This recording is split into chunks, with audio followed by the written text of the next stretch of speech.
I'm sure when they start doing NEM and so on, the first thing they said is how much do we need to achieve as income for us to call ourselves high income nation. So they say it should be about 48,000 ringgit per year. Okay. Then they work backwards. Okay, if we were to achieve 48,000 ringgit a year, how much economic project should we have every year between now and 2020? You see, that's how they think. Because at the end of the day, it's always the end in mind. It's always about how much growth they can hit year after year and what good news they can dish outside.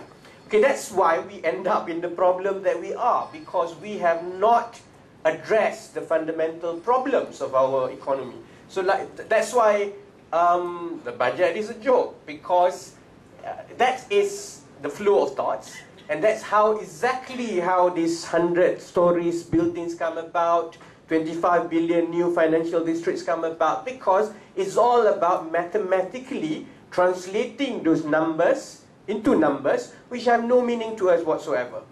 Now, I would have thought that anyone doing the budget, the sensible and politically correct thing to do is like what YB Charles said and YB Tony said before, is that to channel as much of the capital that we have in EPF and PNB, or Khazanah for that matter, into the SMEs.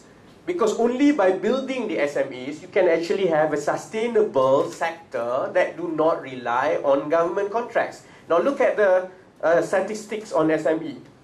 We have about 500,000 enterprises in this country.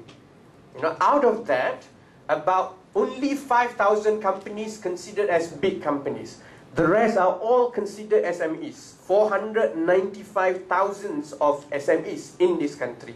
Out of that 495,000 SMEs, there are about 2,000 SME which are considered as medium, but by medium, the categorization means they generate revenue of about 10 to 25 million per annum. It's not small, You have about 2,000 of these companies.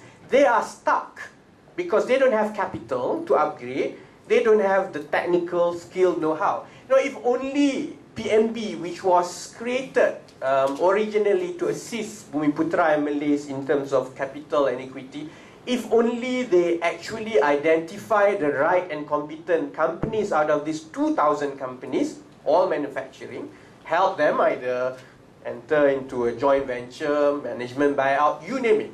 But develop these companies, and if you can multiply and upgrade 100 of these companies, it will make a lot more difference to our high income ambition compared to building structures.